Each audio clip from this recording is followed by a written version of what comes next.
can only watch it for the first time once. It'll be interesting to see what we catch and what we don't. This is our only first time. We know that it's a serialized show. Have you ever played the video game Mass Effect? Okay, Tolkien, chill Putting out. some little breadcrumbs. Jean Brede Chuckle Nugget. This is where Babylon 5 is becoming Babylon 5. We have the most incredible community out there. Feels like we're going to continue to go down this rabbit hole. I was right. Just trying to put the pieces together. I was right. I'm the king, baby. What? Are you kidding me? Here I go back to Dune, as I often We're do. officially into it, Jeff. 100% So good. It was so completely accurate. That was great. I love that. Definitive ranking. I can keep watching the show. I love it so much. The year is 2026. The name of the podcast, Babylon 5, for the second time. Welcome to Babylon 5 for the second time. My name is Brent Allen. And my name is Jeff Akin. Brent and I used to be Star Trek podcasters. Then we watched Babylon 5 for the first time and everything changed. So now we're watching this incredible show for the second time because Babylon 5 is a show that you get to watch for the first time twice. And for the second time, we are looking for fresh messages, things that we are pulling out of the show, mirrors to society, hope that things can be better in the future. How do we be better human beings? Those are the things we're looking for. Now, that being said, Jeff and I have watched this show before. So if you are watching the show for your first time along with us, first of all, welcome. We love that you're watching this along with somebody else, not just doing it in a closer trust. It's a lot better doing this in a community of people. But I have to tell you, this is not the show for you. The show for you is Babylon 5 for the first time, which if you just go up to another playlist right here on the YouTube channel, or if you're in the podcasting feed, just scroll up, you'll get to it. The Babylon 5, we have an completely spoiler-free. That's the best way to do it. Trust me. Spoiler free, you can do all of that, and then you catch up with us at a future date. That being said, this is your one and only spoiler warning for the rest of the day. Anything from any point in the franchise, any point in the timeline, in universe, out of universe, it's all fair game for Jeff and I to talk about, and we will be talking about all of it. We will. Although today, specifically, we're going to be talking about an episode called Shadow Dancing. Coming into this one, we didn't really know where it was going to go. We predicted what the next episode was going to be based on the title alone. And my prediction for it was Ivanova's going to be feeling rather inadequate with all this emphasis on telepaths now being key to the war effort. And so the effort's really going to be her dancing around her feelings and stuff around being a late Like the telepath. way she was dancing around that ambassador dude. I hope not. Have sex with him. No, I hope that never happens for her or any woman ever again. You know, Jeff, this is where I would really love to be able to say, boy, you really messed up that prediction. But frankly, I don't necessarily remember exactly what happens in this episode to be able to know if you nailed it or not. I really don't. Right? You're like, maybe, I don't know. What did you predict? Well, I said that basically that we're going to start with the galaxy doing well against their battle with the shadows. Like, we'll be making a big push. Things are going to be going okay. We're holding our own. But by the end of it, things are really going to turn. And we're going to end this episode where the shadows have changed their tactics. They're dancing. Okay. And everything's going to be bad. And from a narrative standpoint, this is the spot where basically your hero has lost all hope. Han Solo has wound up in the Carbonite. Teacher Dude has fallen from the White Tower and he's gone. Gandalf has fallen to the Balrog. Like the hope is gone. What are we going to do now? That's narratively where we are. And so that's why it's going to end in a bad spot. It has to in order to go up from here. To go up, yeah. Well, let's look back, if you don't mind, at some of our first time stuff that, one, will let everyone know kind of what we thought about it, but for you and me might remind us a little bit about what this episode is actually about. Previously on Babylon 5 for the first time. Shadow Dancing. Let's talk about the opening of the episode. It was a really interesting argument where they said, you got to tell us what's going on. Well, we can't. Well, then how are we going to do this if you don't trust us enough to know what's going on? Delen's like, when have we steered you wrong, right? Like we've followed through on every single promise that we've had. And she even like, if you don't trust us enough to do this, leave, go. Yeah. Like, because we're not going to get there. They were both right. I want to dive into the Franklin stuff. When he got knifed, that's not a knife. This is a knife. My first words were, is he leaving the show? Same. The ghost Franklin, whatever we're going to call him. I felt like he was speaking for me. He was saying everything that the other guy needed to hear. This is who you are. This is where you've been. This is what you've been doing. This is why you've been doing it. This is why you're stupid. I wasn't a fan of him doing the whole, get up, you piece of garbage. Can you just grab one more wrong, blah, blah. It is that old, like, just hard-nosed, old school. I kept waiting for him to be like, be a man. Right. Get up. You know, like he was right there. Right. I'm glad he didn't. When he talked to Sheridan, what we can talk about, and then in that moment with the doctor or the nurse at the end, those were those glimpses of like, oh, so there's still, because you're you, right? You're still you, but he's learning. And it's not a switch that gets flipped. Right, like it's going to take time. This is the strongest, most confident, self-aware Franklin that we have ever seen on this show. This bothered me. This bothered me a lot. How does Babylon 5 have any Earth civilian tourists on board? If we can't get regular news out to the group, who's giving them a passport to go to Babylon 5? Marcus is completely hitting on Ivanova. Well, because I want to go back to like 17-year-old Jeff and be like, just say that my words are inadequate. And doors open, dude. She'll be staring at your face all night while you sleep. It'll be amazing. I felt bad, though, for Marcus because I think that he knows one way or another that like he and Ivanova's not going to happen. Mm-hmm. I'm okay with Ivanova and Marcus getting together because that's a neat couple, too. It'd be cool. And now, the conclusion. Jeff. Look at that. Jeff. I was okay with the ship. Yeah, first of all, right? Right? I'm okay with Ivanova and Marcus being together. Yeah. They never really do, though, do they? Which makes me even more okay with them doing it because I know it's not going to happen. Yeah. I asked a question there. How does Earth have tourists on Babylon 5? If we can't get news out there, how come we have tourists? Right? The time right now in the world, there's a lot of talk about the power of a passport, right? And it's like, yeah, you can't. That doesn't work. So JMS actually answered that question directly. Did he really? He did. All right. Of course, we weren't allowed to know those answers way back when, but now we are. Let's explore that just for a moment. He said, it asked the question, is Earth still letting people come to Babylon 5 as tourists? And he said, it's difficult and it's limited, but yes, there is still some travel. Just as one may travel to countries that the U.S. doesn't officially recognize or have diplomatic relations with. How long Earth will continue to allow this? Well, we'll see. So there we go. Interesting. Tells me we're asking the right questions. Yeah. And it tells me that Babylon 5 is basically like, are you paying tourists? Because if you are, you're welcome aboard. Well, you know, Babylon 5 never had a problem with the Earth folks. It's the Earth folks that had a problem with Babylon 5. Right. You know what I mean? It's the government that's being all like, you know, Babylon 5 would be like, look, we are you. We consider ourselves part of you. You're just crazy right now. Going through a little bit of an identity crisis. I would be glad for you guys to chill out because then we don't have to, you know, we can rejoin you. Maybe, they're probably never going to rejoin, you know. That wouldn't be the goal. No. Like once you've broken apart, you're not going to, you know, like we're not going to rejoin and put ourselves under the British crown ever again here as America. No, but to be fair, the rhetoric from the senior staff is, hey, when they figure their stuff out, I'm going to put that uniform back on when it means something again, right? Like that's still the talk, but it's not going to happen. Right. So what do you say, Brent? To prove that point, we watch this episode. Let's do it. Sounds good. Hey, if you're joining us for the first time, I want to say welcome. Every episode is someone's first. We're glad that you chose this one for yours. What's about to happen right now is we're going to watch the episode right here with you. It's going to come up. We're all going to watch it. We're going to talk about it while it's going on. If you're watching it on YouTube, you're going to get the edited reaction video to that. If you want to see the unedited version that we have, that's on our Patreon page. It's at patreon.com/badnerds. If you're listening to us on an audio platform of whatever you're choosing, don't worry. You're going to have that reaction as well. We'll have lots of conversations in the middle of that. We don't want you to miss that. And we'll be on the other side with all of the fun post conversations as well. So, Jeff, why don't we get into this episode? Shadow dancing. Let's do it. Accessing file. Dude, when was the last time we had a council meeting? Last time was when Ivanova first presented the Babylon Treaty, I think. It's been a while.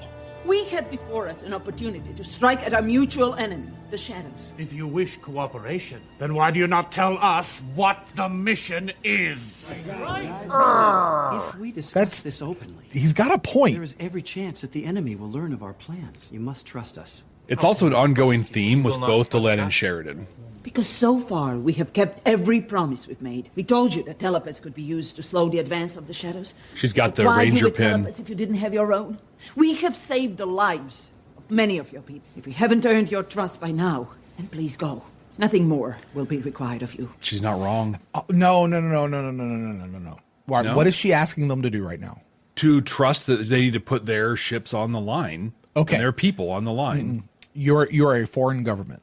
You're asking me to send my military and put them on the line for whatever you've got going on. It's not a matter of trust. It's a matter of, no, I need to know what we're doing. That has nothing to do with trust. It's just, I need to know what we're doing. I need to know what's going on. If you're going to do this, fine. Why have a council? Listen, this is a representative council, right? Mm-hmm.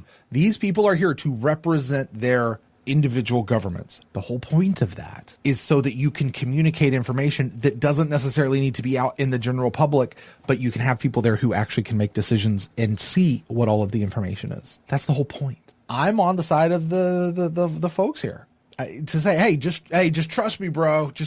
You and I would run somebody through if they put people on the line with a trust me, bro attitude. Yeah, I think you're right. You're right. But Delenn is also like, yeah, look, she's right. We've not lied to you. Everything we've said to you has come true. Everything we've said to you has been a thing. So trust us. Okay, yeah, but if you want us to put our people's lives on the line, we need more information. Mm-hmm. It's just that simple. I think to put it in an analog here, if we're doing things the way that they should be done, we're talking about these things in detail with the UN Security Council, with other governments, and coming up with plans. And is there a risk that someone there is going to be like, to the, yeah, 100% there is, but you're kind of all there with some level of agreement, a professional and respectful agreement that, like, we're here to represent our government's best interests. Yeah. And, here's the other thing. You talk about the Security Council. Okay. The group there could elect 3 individuals that then go into a room and they hear the thing, and then they can come back to the rest of the people and be like, yeah, this is good. Yeah. you know what I mean? Like if that's the case. But still, if I'm the Pak Maraz government and my ambassador's calling me and saying, hey, we need to go put our ships online. Okay, why? What are we doing? I'm not really sure. They just said we should trust them. And they've been right before, so maybe we should just trust them. Yeah, do you think that president or whomever is going to authorize that? No. No way. They're not. And they shouldn't. Right. They shouldn't. So, but Delenn's not wrong. They haven't lied to him. So yeah, exactly. There's a level of trust, but not take my people, please. Right. Ambassador Delenn, if we give you, I thought that was the Pak Maraz speaking for a moment. I was like, our defenses around Homeworld. And what will you bring to this engagement? As many Minbari cruisers as can be spared, and some additional forces you have not yet seen. Let us know when you've finished your deliberations. To your point, the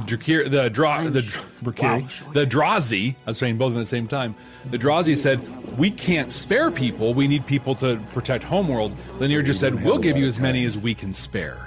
The Shadows have been driving refugees and support ships into Sector 83 for 2 months now. You are to enter Sector 83 and maintain radio silence until the enemy comes out of hyperspace. If they see you before you can escape, you'll take the White Star. It's the fastest ship we've got. You'll need it, because even if everything goes right, our best guess is you've only got a 50-50 chance of getting back alive.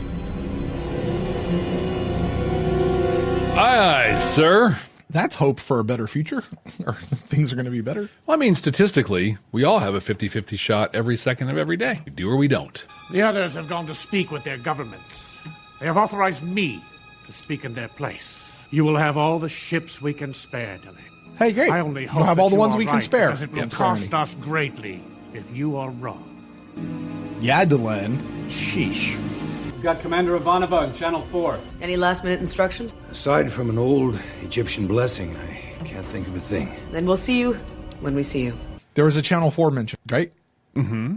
He just had a Channel 4 mention. I actually missed it, but Delenn in our council chambers pointed it out. So I got a note. Oh, all right, okay. I got a note. Basically, JMS just says that it was it was a legit shout out to UK. Okay. Like Channel 4, I guess, was a big thing over in the UK. Mm-hmm. It was a shout out to them. It was a very intentional just shout out to them. Jeff, there's another question here. Man, last time we saw Marcus, he was pretty jacked up, right? Yeah, Naroon beat the patoot out of him. How'd he heal so quickly? Ranger training. That's not going to heal your wounds that fast. Did he have a light wavy thing? No. No? Well, maybe. I don't know. JMS has an answer for that, though. He says, for starters, we're talking about there's more than 2 weeks of story time between Gray and Rock, between Gray 17 and Rock Cried Out. There were several weeks in between those two episodes. Oh. And then between Rock Cried Out and this episode, there's like another 2 weeks. He says, so you're talking like 5 weeks or so of healing time. Plus, medicine 250 years from now, they have light wavy things. Yeah, And yeah, he's healed. Like, they actually gave him that's why he had off last week. Okay. It's because he was healing. I think it's been 5 days since In the Rock, maybe 6 days since In the Rock Cried Out. So, I mean, it's been 3 or 4 weeks. He literally says it's been 2 weeks from Rock to Shadow Dance. But Z minus doesn't lie. It was Z minus 13 days, I think, at the end. I'm just telling you what the man who wrote it said. You want to take it up with him? Take it up with him. 100% I will. You get one question to ask Joe at a con. Excuse me, Joe. Excuse me. You said... And season 3 episode. Z minus 12. Thank you, all the Dundradal. empty places where you must walk. And this is Z minus 7, right? Where we started? Walkabout. Oh, yeah, right. Kinnicky doesn't think that's very cool at all. Keep walking until he meets himself. Kind of weird, but around here, what isn't? Yeah. You know, I've just been thinking, he shouldn't be doing this. He shouldn't have to be doing this. I feel like I screwed up. Hey, come on, Chief. It's not your fault. I heard what happened. You offered to help. He walked away. I'm pretty sure we said this the first time around, but if we didn't, I'm going to say it the second time around. These two people having this conversation is unbelievable. Huge. The actors. Because they both had such extreme struggles with addiction. And 100%, Mr. Straczynski put these words in their mouths for a reason. Well, we know that he put the words in here for Jerry Dole because Jerry Dole was still in the midst of his stuff. Yeah.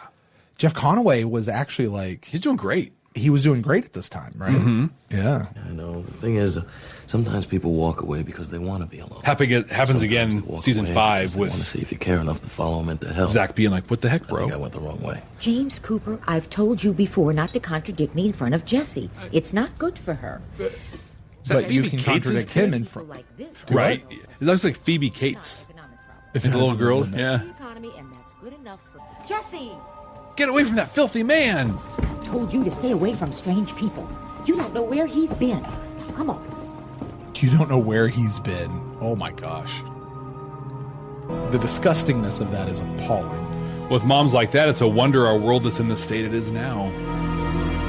It is tradition that they spend 3 nights together. The male sleeps, and the female watches. Watches what? During the day, we all put on the face we think will do us the most good. But at a certain point in your sleep, as you relax, your true face is revealed. Stand by. We'll be right back. Are you ready to take your Babylon 5 for the first time experience to the next level? With our exclusive Patreon, you'll get access to all kinds of cool stuff that you can only find there. Our recording notes, unedited reaction videos, an exclusive Discord community. And you can even be listed as a producer of the show. Plus, we even offer exclusive meet and greets and hangouts. You won't find this kind of experience anywhere else. Get all these amazing benefits, plus the opportunity to interact with other fans from around the world. It's being part of a huge community where everyone shares the same appreciation for Babylon 5. Subscribe at patreon.com/Babylon5First. That's the number 5 and the word first to get access to these incredible benefits. That's patreon.com/Babylon5First. We can't wait to see you there. You know what my true face is when I sleep? Just drool. Stay 2 more nights and continue to observe. She doesn't like what she sees. And they go their separate ways. It's a lot He of pressure. insists she stay one more night. She can leave when he falls asleep, file a complaint with the elders, even cut off his access to her family. Oh. Delenn Bobbitt over here. So JMS says there's a slight correction to her preview of the final 5 scenes at Worldcon. Apparently this was one of them. In the Delenn and Sheridan scene, she never said female Bambari can cut off their partner's sexual organs if they're pressed. What she said was, if he forces the issue, she can complain to the elders. Once he is asleep, she can cut off his. She searches for the right word, access to her family. Yeah. The humor is in his horror at what she might have been searching for in that word. Small correction and otherwise great review. But as someone once said, God is in the details. Apparently there was a review or something that went out about it and quoted it wrong. Also, thanks for explaining the joke, Joe. That's right. That's what we all needed. Woo-hoo. Oh, it awaits. Men are such simple creatures, right? Really? Just dangle the hook a little bit in front. Just keep. Oh. It's really not complicated, man. Right? I know it sounds base. I know it sounds dumb. It's not that complicated. It's really not. You want me to do this weird thing and let you watch me? Yeah, but there's more on the other. Okay, cool. You do what you got to do. I tell my son all the time, son, you don't care. You put up a fuss about it and you'll see how much you really didn't care. Right, you just exactly. don't care that much. Wait. Dude, that was intense. Handycam going. Big old Foley hit when it gets him in the gut. That's a lot of TV blood. Help me. I can't. I was selling. Arrest me too. But I'm going to take your stuff. I'm sorry, I can't. I feel like he should have taken his wallet and credit chit and all that sort of stuff. Yeah, you got to loot your body before you die. So, Jeff, there was a lot of concern about the violence in this episode. Yeah. A lot of concern. JMS even had emails from people asking him to change it for the DVD release. Oh, my God. People need... Come on. Really? People were talking about cutting these bits out because they were concerned about watching it with their children and stuff like that. The BBC... Well, actually, they're okay watching stuck up her butt mom being like, meh, meh, meh, meh, meh, meh, meh. But dude getting beat up happens every single day in every single street in this whole world. That's where we're gonna. We're awesome. We are an awesome people. The BBC just went ahead and cut out time. They cut out about 7 seconds. Really? They just we're taking that out. Good Brits. And JMS was like, I was just curious what they were going to do. I figured they'd do something I didn't know. I was just curious what they would actually wind up cutting out. I'm just going to put it up and see what happens. Yeah, that's pretty much what he was like. I think it's important for it to be like that because of what's about to follow. Sure. Help me! Help!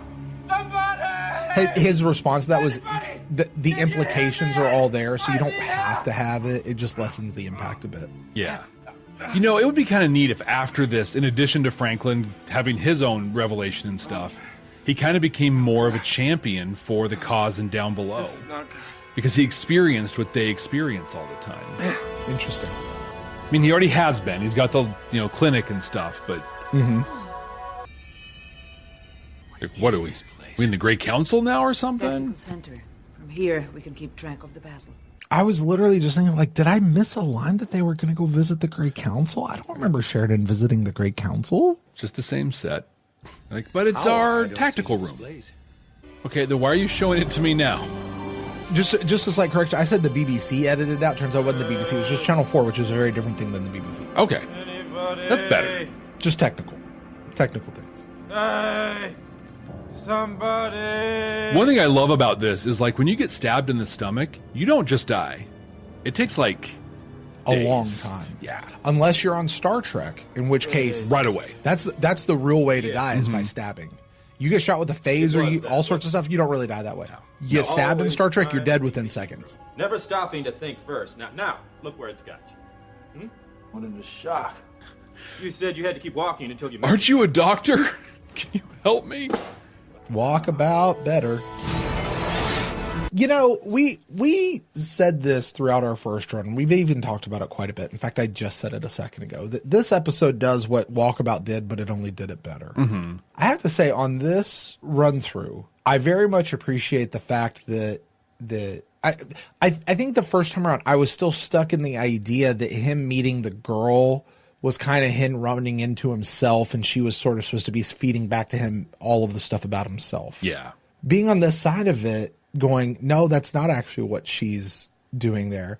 But the idea that she kind of opens up his mind, she exists to open up his mind to some other things, maybe, you know, and maybe give him a look at himself, but that's not him meeting himself yet. He still has that to do later. Like, I'm very okay with these two being I'm okay without saying this isn't Walkabout done better. This is what happened in Walkabout set him up so that he could have this moment here. Yeah. Not we're going to fix something that didn't work right the first time. Does that make sense? It does. Like, I find myself in a different way right now with this. I'm thinking very similarly, where I think not only I agree with everything you said, and they've peppered it into some of the in-between episodes of like, well, and Franklin's still out on Walkabout. So I guess very clearly this is a thing that we complain about a lot. What do you mean this is already... Civil War's only 2 episodes? Here they're actually giving a thing time to breathe. Yeah. The thing that we've said we wanted to see. The only episode we haven't seen Franklin in was War Without End. Exactly. Or at least, he's been in and has been mentioned in all except War Without End. No damage. Keep on his tail. If he gets out of jamming range, we've had it. Standby weapon system. It's gonna ram us. Hard to force. That particular crab ship looks like it's been, like, curled up. I'm picking up an energy surge. Distance 5,000 kilometers. Show me. Not what you wanted to see. That's a lot of shadow ships. That's bad boo-boos, man. Yeah, even that dude's like, I'm out. That's a lot of ships. Bloody awful lot of ships. Jump in. Language. No. Signal away. Oh. Yeah, he's not gonna. He wants to live forever. Marcus. He could have. They can hear me from here. Yes. Yeah, in fact, pretty soon we'll have this thing you can stand in where you just go like this, and you actually shoot him while you're doing Captain it. John Sheridan to attack fleet. Have your telepaths start jamming their capital ships. Look at their eyes being closed. His eyes are open. Fighters. Someone asked a question. Wait, don't the Minbari telepaths need a line of sight to affect the shadow ships? Good question. To which JMS says, well, actually, he mansplained it. Well, actually, we never showed what the Minbari telepaths were looking at. For all you could tell, they could have been viewers or other ports above their beds. Now, you and I asked this question the other day, Jeff. Mm-hmm, we did. Does a line of sight actually have to be a direct line of sight, or can it work like through a viewer or something of that nature? I'm going to go based off what he said here.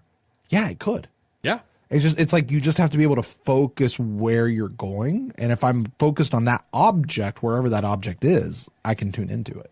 So if I close my eyes and really imagine where it is. I would imagine proximity is also still a thing. Like, I don't know that I could have a direct line of sight to you and affect you through this. Right. Right. But if I was like talking to somebody downstairs on a video phone here in my house, maybe. Yeah. Yeah. Take point. They put escort ships in front as buffers between our telepaths and their big ships. Take them out any way you can. Break and attack. This might be our biggest space battle to date, actually. You know, so with capital ships and everything. I mean, you weren't that happy with your life in the first place, were you? What could you possibly want? That's a dangerous question to ask. I want to do it all again. Why? You just mess it up again. I want to do it again. I want to do it again. Is that right? Well, then get up off the damn floor. I don't care how much it hurts.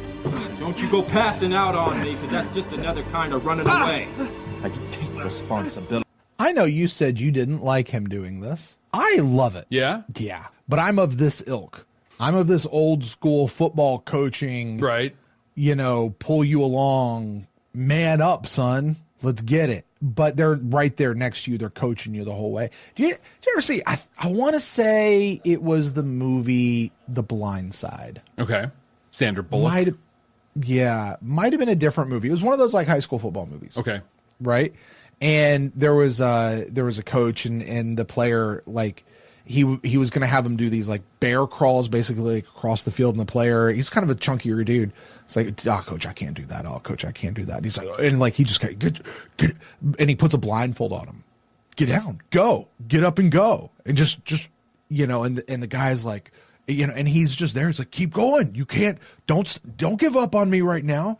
Come on, we're just going, just a little bit more. Keep going, keep on. And like he gets him all the and just pushes him. And next thing you know, he gets to the other end, takes off his blindfold. He's made it all the way across the field. But the guy didn't know that that's where he was. Yeah. He was like, I can't make it all the way across. I can't make it all the way across. I'm going to tire out before then. And that coach, God, well, I love that scene. What's interesting, I think though, I've experienced it in real life. What's interesting, though, is everything you said that coach said was an uplifting thing. Keep going. You got this. You can do it. What Franklin's saying to Franklin is, go ahead, man. Just pass out. Come on. Don't do that. No, he's saying don't pass out. He's like, don't pass out. That's just, go ahead. Go ahead. That's just another excuse that you need. You don't need that excuse. Let's go. I'm for it. I dig it. Right, it works for me. Okay. It works for me. That's fair.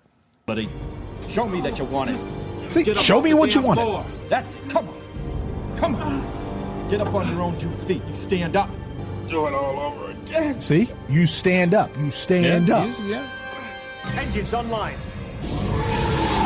Man, for Amiga computers, this is great.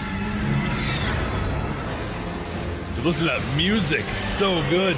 You can see, they're in front of blue screen there. You could see the blue hue on them. But it makes sense with the backdrop they're in. Like, it's contextually okay. Why aren't they eye bleeding? That just means they can push harder. Yeah. You know what's nice about a Minbari that I've never realized before? All right, what do we need to usually sleep on, Jeff? Nice pillow. Nice pillow. Why? Oh, because we got a soft little... To support your neck, Yeah. so you know your head's not tilted back like It's that. built in. They got that head bone, man. Keeps it all straight. Man, no sleep apnea in Minbar. Right. Because their body is formed for it. Must not be great when you roll over on your side, though. Well, their That's why ears they're are all back sleepers. But their ears are teeny tiny, so like they got a little more. Their ears are on their neck, like they're indented in. Because that's my problem when I go on my side. Like one of my ears might get a little mushed, but they don't have to worry about that. Minbari, they're good sleepers. Dude, it just carved through that thing like nothing. Man, the cameras on the exterior of these holes is great to give them that kind of view of the battle. I wonder what the latency is on that. Take me to the illegal down below clinic. Oh wait, the guy's not working. They just did the thing where people are yelling orders and talking, but we don't hear the voices. It's just the music. I remember they tried this in Crusade, and I just have to say what a difference a great soundtrack makes. Yeah, for sure. JMS actually talked. People were like, "Oh, is there a problem with the audio mixing?" He's like, "No, we just thought we'd let the music take it." Yeah, it's got it. Good call. Totally. Good call.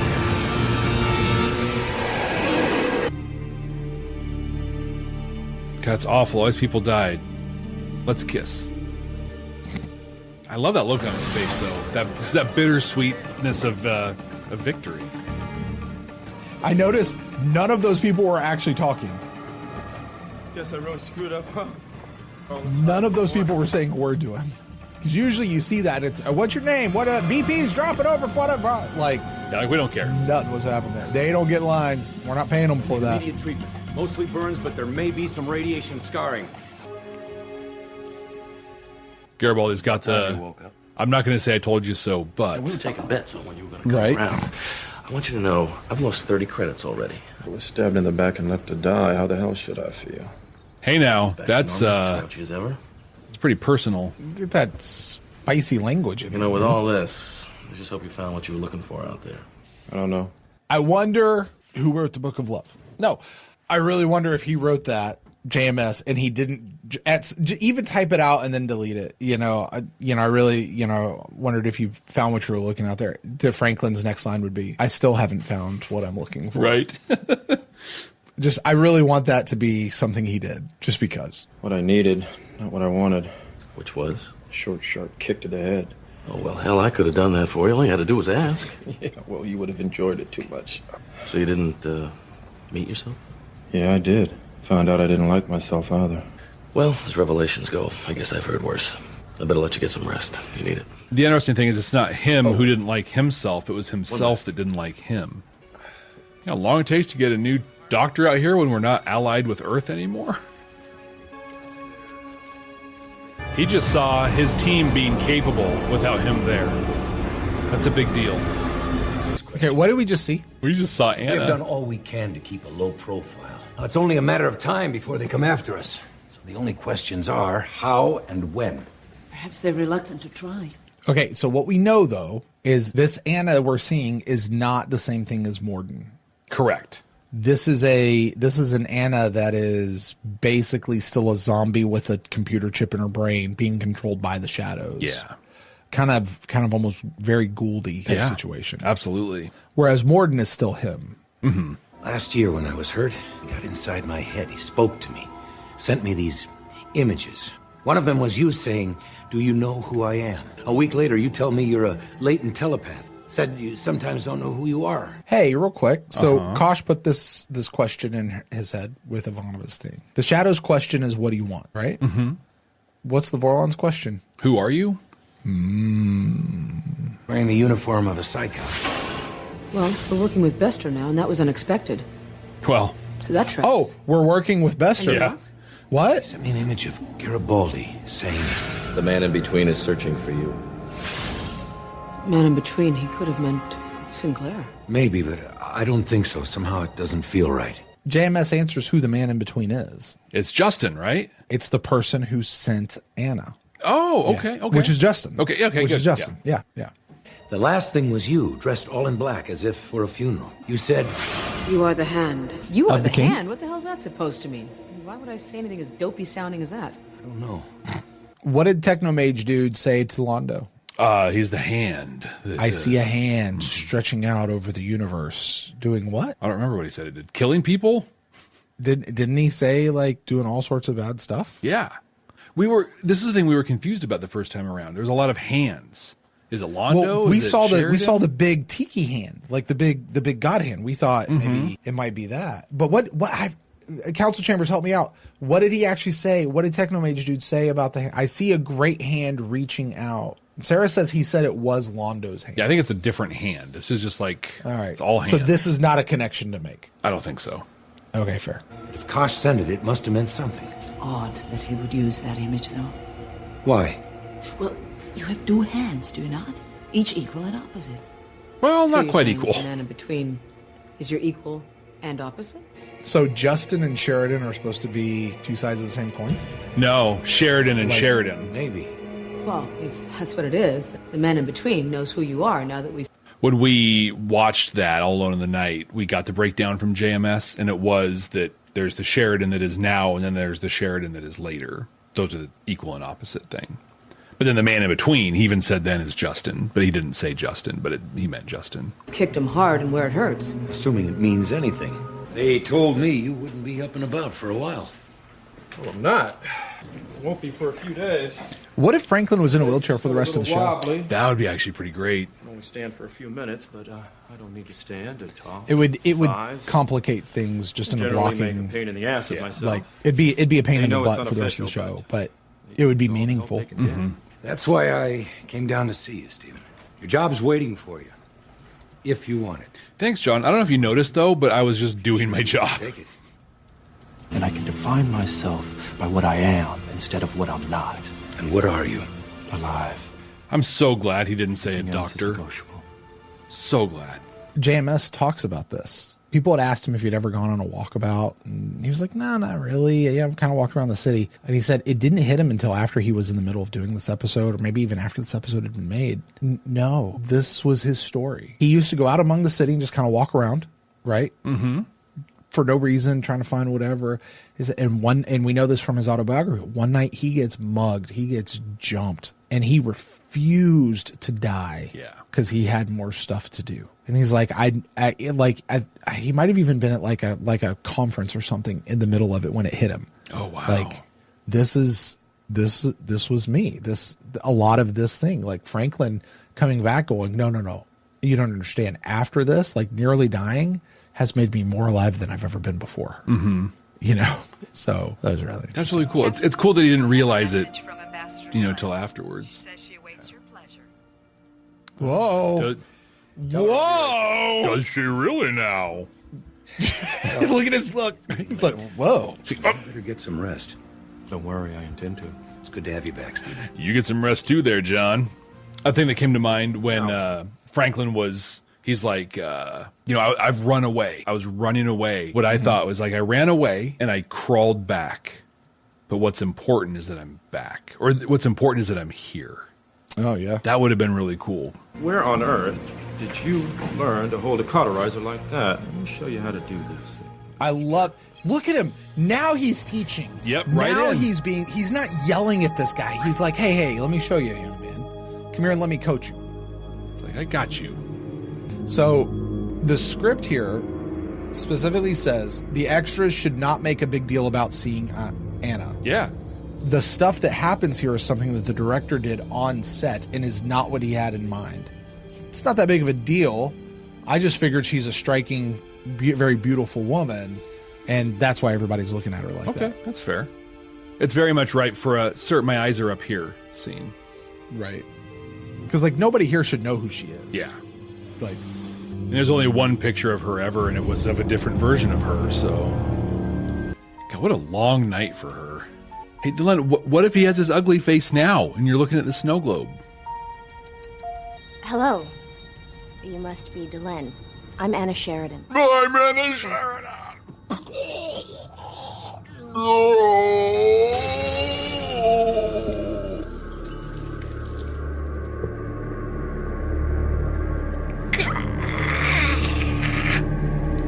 Brent, I have one question for you. Oh, go ahead. No, go ahead.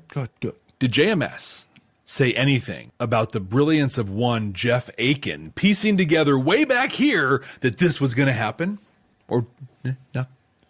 To this day, Jeff, I hate this. I hate that she came back. But I'm gonna say a thing. I don't think Anna ever came back. Oh, okay. That's not Anna. I know where you're going. Yeah, that's something else. That's not Anna.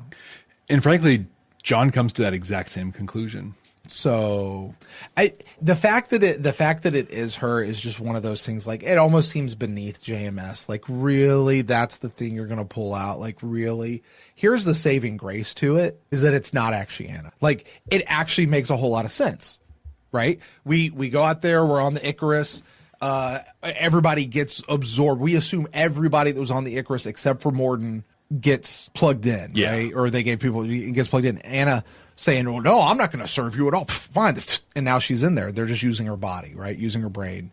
She's gone. The Anna Sheridan is dead. She's out, right? And so when they bring her back in, hey, we're looking for John Sheridan. We got to get to him. He's the one. Well, actually, turns out we got this thing over here. It actually makes a whole lot of sense narratively speaking. In general, though, it's like, really, that's the thing you're going to do. But the fact that it's not her and he laid the groundwork for it, I'm okay with it. Good. But I do still generally hate it. I got to tell you, though, I'm having a different response to seeing her this time than I did the first time around. Yeah. You see, in between the last time we saw this and this time, my daughter for school started reading the Little House books. Yep. And I spent all of last summer reading those books with her, right? And going through it. I got to tell you, there's 8 of those things. They're not super long books, but altogether, that's a pretty long chunk of time. Yeah. But then I also kind of realized, like, I remember watching the show Little House on the Prairie as a kid. I don't remember a blessed thing about it. Okay. And so when everybody's like, yeah, it's Melissa Gilbert. She played Laura on Little House on the Prairie. And I was like, okay, cool, whatever. So after I got done reading the books, in my, like, very limited off time, usually at night while I'm going to sleep, I started watching Little House on the Prairie. Decent show. Holds up really well. Yeah. To be honest with you. Yeah. And even, like, a lot of the morals, the ideas, like, probably still solid. They're pretty solid. There's a few things that you're like, okay, we've come beyond that now. But for the most part, like, a lot of the stuff they were tackling was, like, legit. Like, man, we need this kind of stuff on TV. Wow. Right? But that being said, I've gotten very familiar with Melissa Gilbert's voice. And while I'm looking at a woman that I have never seen on TV before, not on Little House, I hear the voice of the little girl in the woman who is standing before me. Wow. Yeah. And it's tripping me out, dude. I ain't gonna lie. It's messing me up a little bit. You're like, but she's the good one. Like, I don't get it. Yeah. Did JMS have anything else that he said on this one? He did. He does confirm that the Morgana Le Fay reference at the end of Avalon is a hint towards Anna coming back. Anna. I've been in Frozen World too much. What is she? Anna or is she Anna? She's Anna. She's Anna. Yeah. Okay. Here's the thing. I don't understand how she's Morgana Le Fay. I don't either. Morgana Le Fay was Merlin's half sister, and was his exact opposite. Yep. She was a witch. She often fought Merlin, though. Outside of female antagonists, I don't see the connection between the two. Outside of you wanted to make a reference. Yeah. Like, I mean, maybe there's some Arthurian stuff I'm not familiar with, but it doesn't line up to anything. Yeah, Andrew in the chat says, bad woman, that's it. That's the extent of the analogy. Yeah, that's it. The other thing, and we really don't look at the opening credits or anything, but they did put Melissa Gilbert's name in the opening credits. You could have seen it and been like, oh, Melissa Gilbert's in this episode. People were asking about that because, like, that's typically the sort of thing you want to hide. Yeah. Like, you remember when Leonard Nimoy he came out at the very tail end of the first episode. They didn't have his name in the opening credits to keep the surprise. And it was a big deal that they didn't do that. It violated union rules. They had to pay a violated substantial union fine. rules. Did they have a fine because of that? Yeah. And they just accepted it to keep the secret? JMS says, under SAG rules, you have to put the guest stars of a certain caliber, which she is, in the opening credits. Also, for Melissa to take back billing would have been a break in her work to date elsewhere. So they had no choice. It's all regulated by the guilds. Also, we didn't want to pay the fine, apparently. Right, yeah. But Star Trek's got that money. They can pay the fine. Who cares? Exactly. I wonder how much that fine was. $18. No.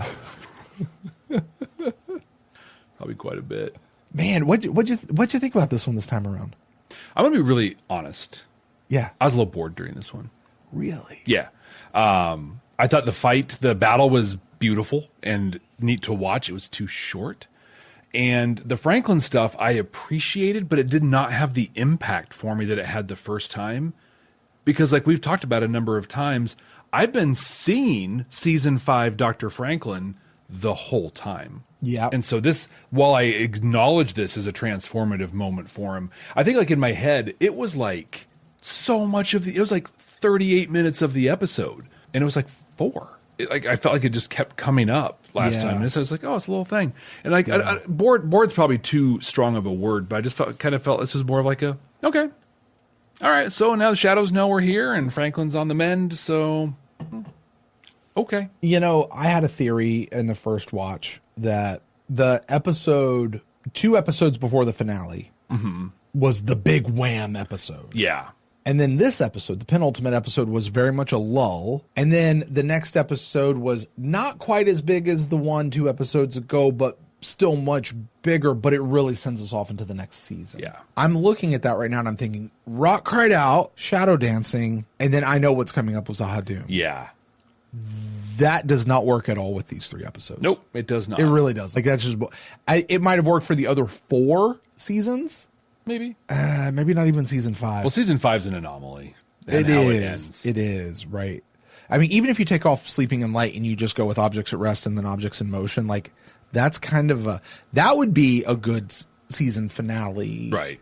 Like, duo, right? And then what comes right before that? Is it Fall of Centauri Prime? Yeah.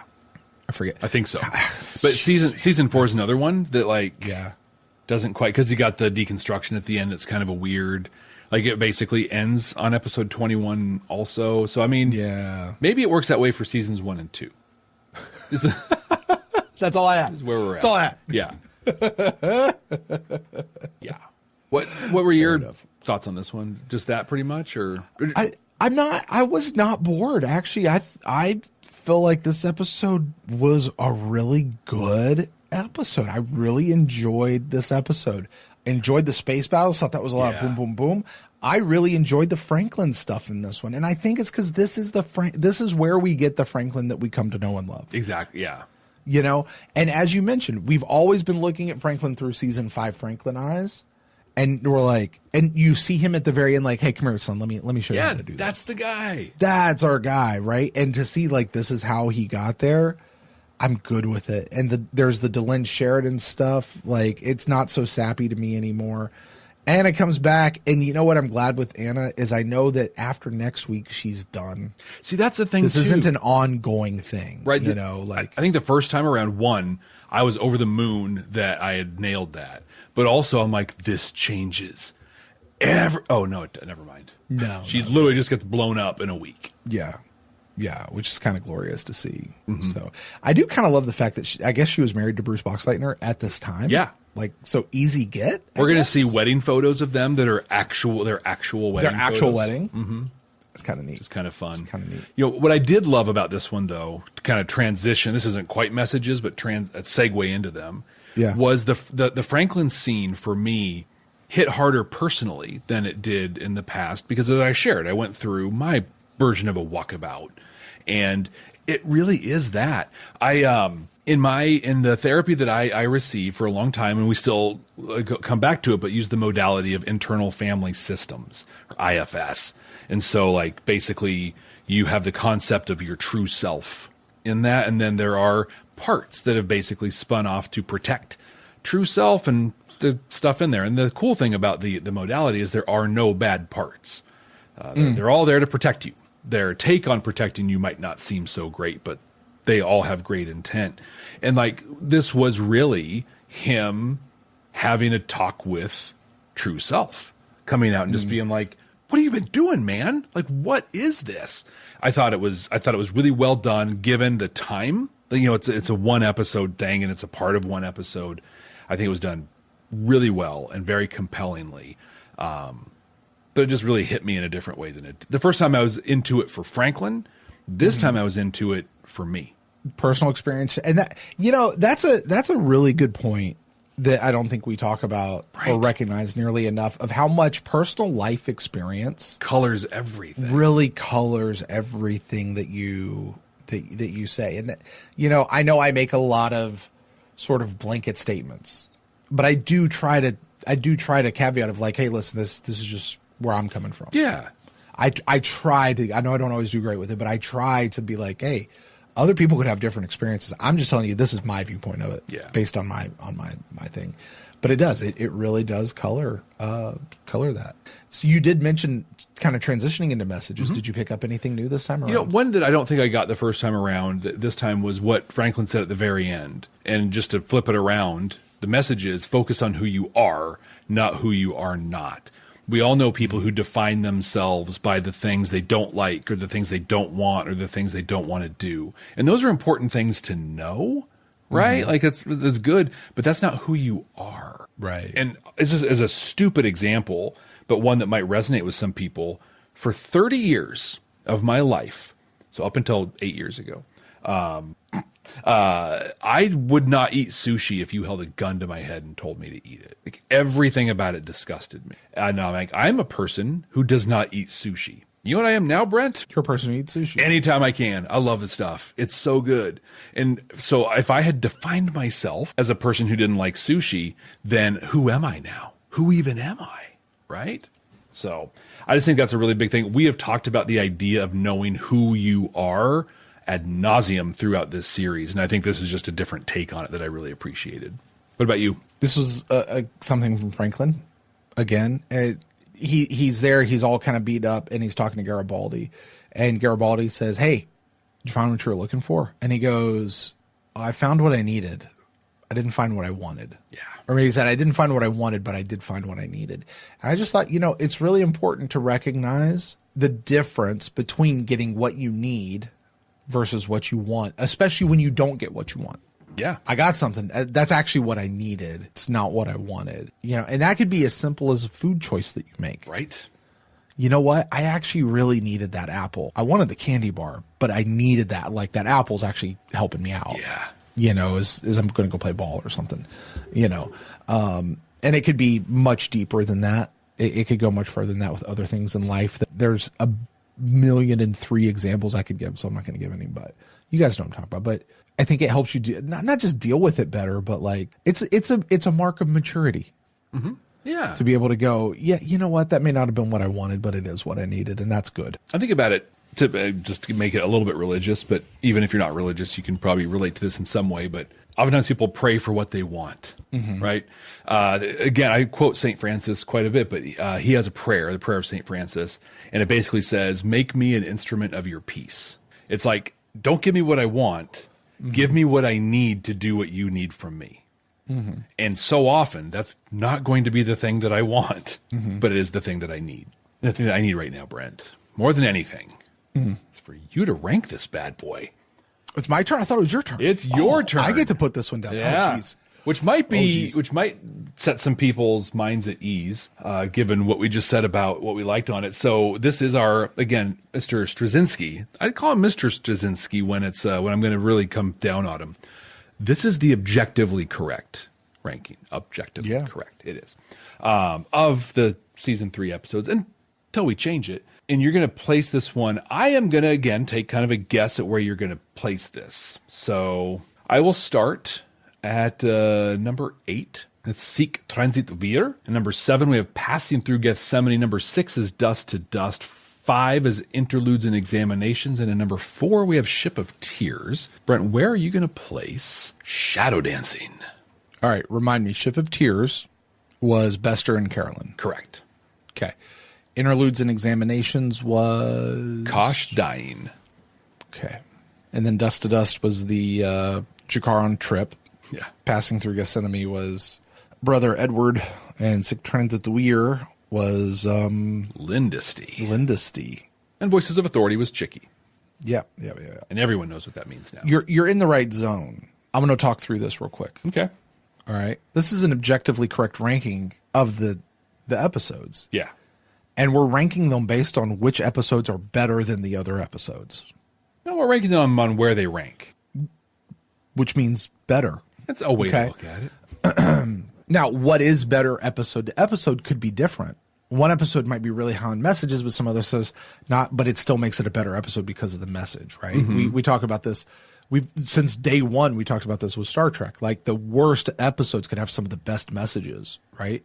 And some of the best, most fun episodes could have absolutely nothing, and it's just a fun episode, right? The criteria for each episode is a little bit different. Okay, but I want to run through some of the criteria here for this episode. Were there messages in this episode? Yeah. Yes. Were they life-changing? No. Not really. But they were there. Okay. Was this episode well written?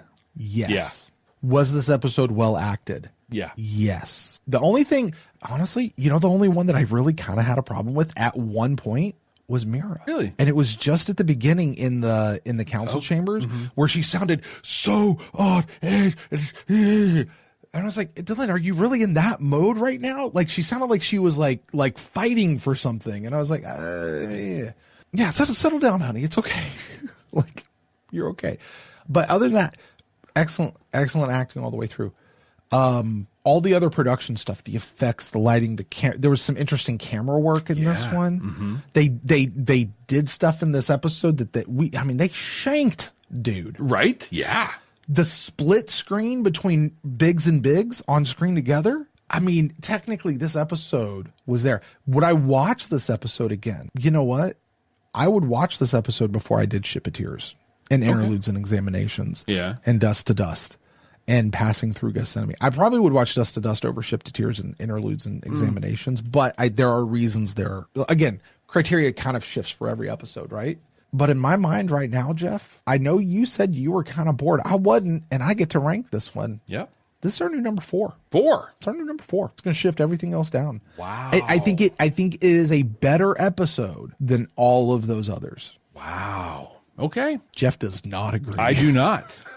Where, out of curiosity, and just bearing in mind, it doesn't matter because you don't count, but I am curious, where would you have placed it? I would have put this either at just under Dust to Dust or just under Passing Through Gethsemane. I don't dislike this episode. I was thinking of that. Here's the thing. Every time we move Dust to Dust down a level, it kind of kills me inside. It's such a great episode.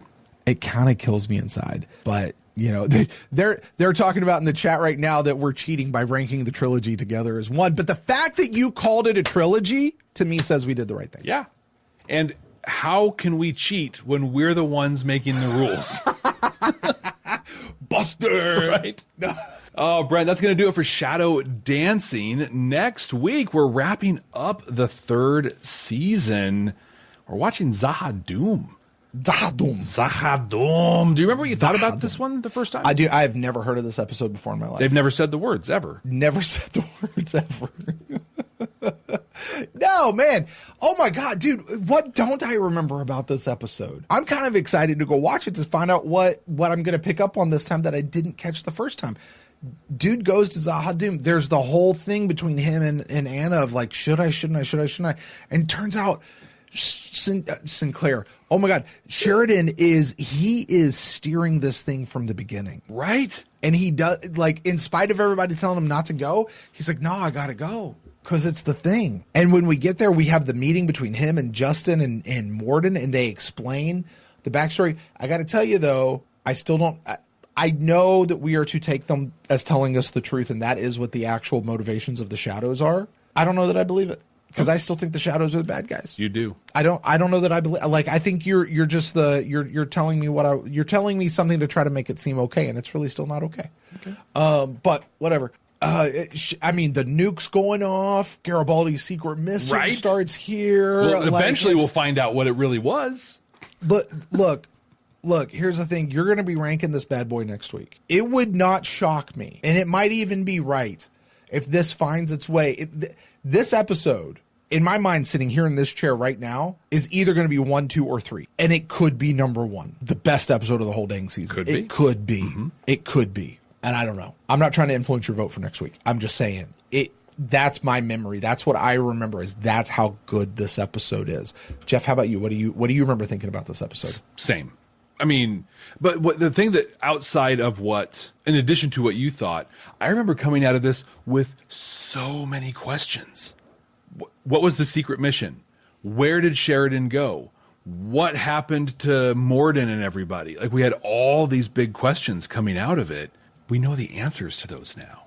And so based on that, I am so very curious about what it's going to be this time without the mystery. And I'm also very curious how clear it is at the end, is if Garibaldi's secret mission was actually setting the nukes up, or if it's still pretty, like, questionable, because I don't think it's as clear as everyone makes it out to be. I don't think it's as clear as everyone makes it out to be either. But we're going to find out. I really don't. We're going to find out when we watch it, and we're going to watch it next week. So make sure you're subscribed so you don't miss the episode. While you're subscribed, make sure you've liked and done all that stuff. Commented. There's a lot of places you can comment, especially if you're on YouTube.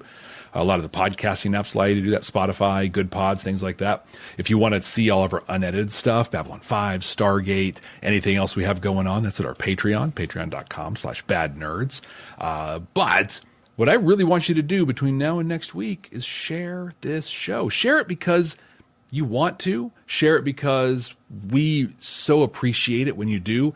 And share it because who doesn't want to sit and watch Zahadum with the incredible community that Brent and I have surrounding us as we watch these things. So, until we watch Zahadum, I'm Jeff. Zahadum! Brent, and we will Jeff. see. Yes, what's up? Hey, so there was this thing in this episode that I'm sorry, hold on, I got a text message. Oh, it's my wife. I'm waiting for your pleasure. Oh, dude, you need to go. Yeah. I mean, we're not some deep space franchise. This station is about something.